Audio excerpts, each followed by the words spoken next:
Kamboja tangkap orang terkait penipuan online, termasuk warga Indonesia.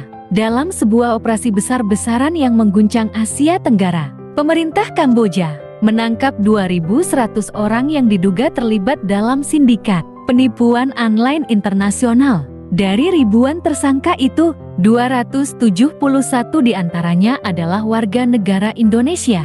Penangkapan ini dilakukan dalam beberapa gelombang selama bulan Juni hingga Juli tahun 2025, menyerbu lebih dari 20 lokasi berbeda yang diyakini menjadi pusat operasi scamming campaign, pusat penipuan online yang berkamuflase sebagai kantor bisnis. Para pelaku disebut menjalankan penipuan digital seperti love scamming, phishing, dan penipuan investasi palsu, menyasar korban di berbagai negara, termasuk Amerika Serikat, Eropa, dan Asia Tenggara. Yang lebih memprihatinkan, sebagian besar warga Indonesia yang tertangkap ternyata adalah korban perdagangan manusia.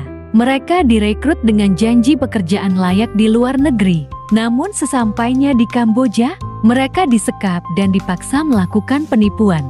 Seorang korban mengaku disiksa jika menolak perintah. Mereka hidup dalam tekanan dan dipaksa bekerja lebih dari 12 jam setiap hari. Kami dijanjikan kerja admin, tapi malah disuruh nipu orang asing lewat aplikasi palsu, ungkap salah satu korban. Kedutaan Besar Republik Indonesia KBRI di Phnom Penh langsung turun tangan. Saat ini, mereka sedang memverifikasi data dan mendampingi proses hukum untuk memastikan perlindungan dan pemulangan warga negara Indonesia yang menjadi korban. Pihak Kamboja menyatakan kerjasama internasional sangat penting untuk membongkar jaringan sindikat ini, karena operasinya melibatkan jaringan lintas negara termasuk Tiongkok, Myanmar, Laos, dan Filipina. Pemerintah Indonesia menyiapkan pemulangan bertahap bagi WNI yang tidak terlibat kejahatan dan benar-benar menjadi korban, sementara mereka yang terbukti bersalah akan menghadapi proses hukum di Kamboja atau Indonesia. Dari sini kita bisa mengetahui bahwa di Indonesia makin susah mencari pekerjaan ditambah banyak syarat yang berlebihan.